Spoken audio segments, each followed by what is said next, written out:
It started 2018 with the help of Tita Gloria. Noong nahalal ako na district chairman ng IWCPI under District 382, inumpisahan ko po itong proyektong ito.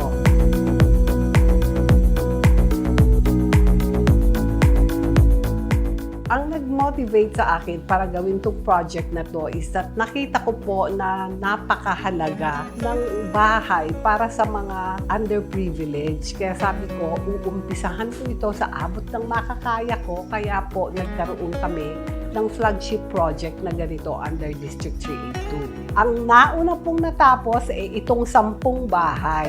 And tuloy-tuloy po ito ngayon na ipamigay po namin ang buong 10 bahay sa leadership po naman ngayon ni NP Yoli Wicoco. Dati nakatira kami sa magulang ko. Dito lang po sa may housing na likod. Kaya nung dumating tong GK, hindi na ako nagdalawang isip na mag-apply ka agad kasi walang-wala rin naman po kasi kami. May renta po kami sa lupa, kaya po medyo nakaluwag po sa amin yun. Masaya po, natutuwa at magkakaroon na nga po ng sariling bahay.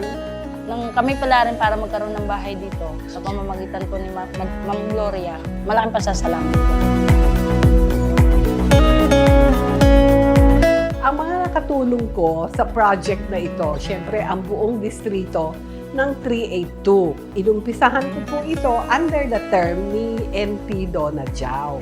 Pero ito hong proyektong ito, tuloy-tuloy po ito kasi ang pangarap po ng District 382 is magkaroon po kami ng GK community dito sa Pililla. That if you wanted to donate, and you wanted to share your blessings, let's do this together because I know this GK Pililla IWCPI will become a vibrant community, a community that is sustainable, and a community that we will all be in together in helping them.